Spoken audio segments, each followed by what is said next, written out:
It's not how you look, it's how you feel. I know that for a fact.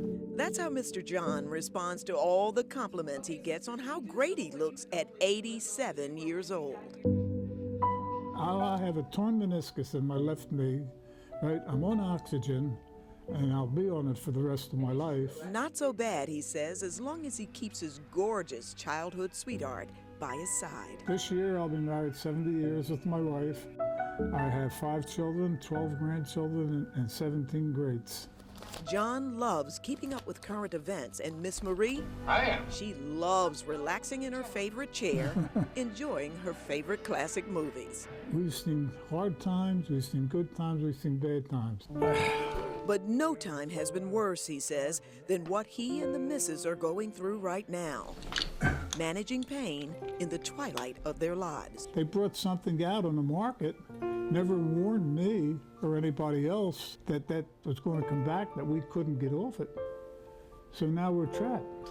Caught in the middle of the nation's opioid crisis. You really get dependent on this stuff. Seniors, patients over 50 years old, account for at least 30% of opioid overdose cases. That's according to a study by Johns Hopkins University. But some medical experts believe the percentage now may have grown even higher than that. I never took a pain pill till I was 80 years old. Says he had major back surgery in 2010. And gave me 180 pills per month of oxycodone. And for almost 7 years, I was taking them like every 4 hours. As soon as I felt the pain coming on, to me it was like an aspirin. I could take one, and 15, 20 minutes later, I didn't have any pain.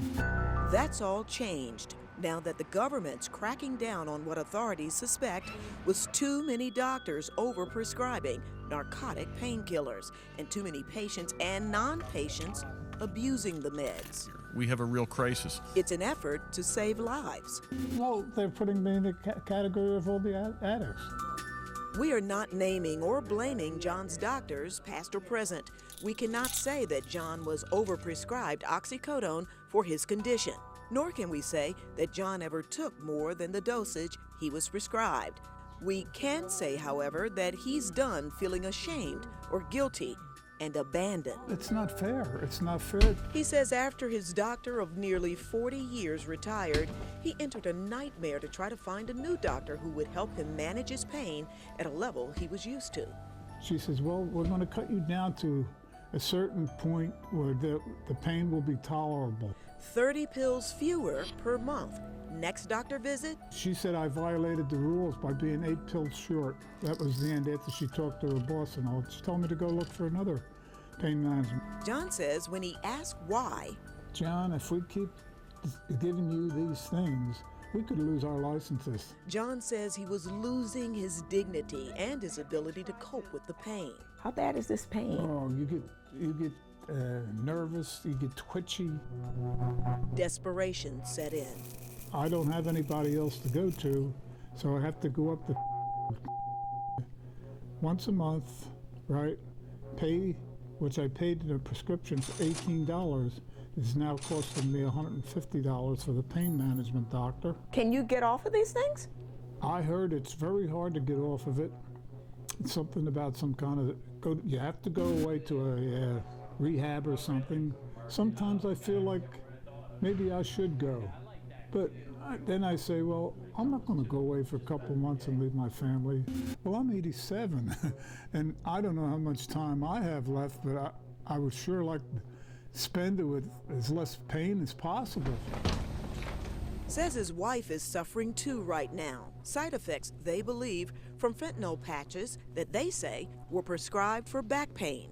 Her hands like this, walking around, moaning, oh.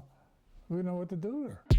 She told us she's taking anxiety medication now. John says he's speaking out now for all seniors in pain, desperate for relief, and hooked on a medication through no fault of their own by doing what they trusted was the right thing.